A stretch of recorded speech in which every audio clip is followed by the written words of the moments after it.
సందేశం ఇస్తూ ఎల్లవేళలా డిఓ గారిని డిఎస్డిఓ గారిని ఒకటే కోరిక, మాకు వీళ్ళకి అండగా ఉండాలి. వారి యొక్క సందేశాన్ని ఇవ్వాల్సిందిగా కోరుతున్నాం. వేదిక పైన ఉన్న డిజబుల్ డిపార్ట్మెంట్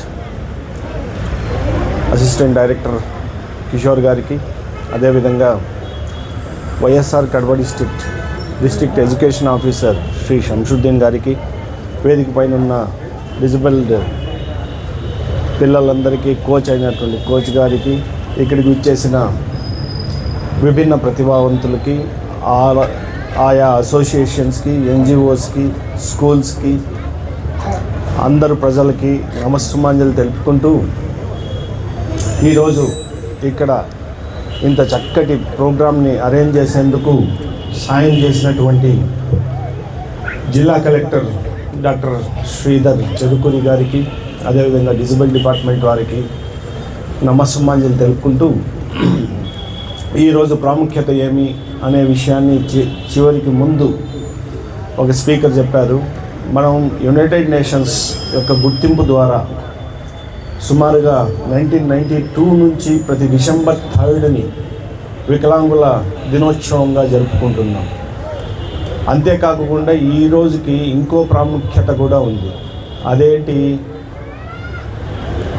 అన్నీ తెలుసుకోవాలమ్మా, నన్న విన్నారా? ఈ రోజుకి ఇంకో ప్రాముఖ్యత కూడా ఉంది. ఏమది? మన first president of India doctor Rajendra Prasad గారి జన్మదినం. ఆయన వృత్తిని గౌరవిస్తూ ఈరోజు అడ్వకేట్స్ డేని జరుపుకుంటున్నాం. ఈరోజు న్యాయవాదుల దినోత్సవం. న్యాయవాది ఎవరు?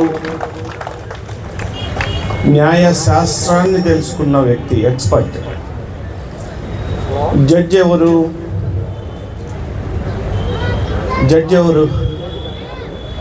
నేనే. అది కాదు ఆన్సర్. జడ్జి ఎవరు? డెసిషన్ మేకర్, నిర్ణయాలు తీసుకుంటాడు వితిన్ ది యాంబిట్స్ ఆఫ్ లా. న్యాయశాస్త్రాన్ని తెలుసుకోకపోతే జడ్జిగా అర్హత ఉండదు. అంటే ప్రతి జడ్జి అడ్వకేటే. అందరు అడ్వకేట్లు జడ్జి కాలేరు, కానీ ప్రతి జడ్జి అడ్వకేటే. అంటే మాతృగా అడ్వకసీ నుంచి వచ్చింది. ఈ రోజుకు ఉండే అదనపు గుర్తింపు ఇది. ఈ సంవత్సరం యునైటెడ్ నేషన్స్ ఇచ్చిండే థీమ్ ఏమి? ఈ డిజబుల్ డేకి ఫోస్టరింగ్ డిజబిలిటీస్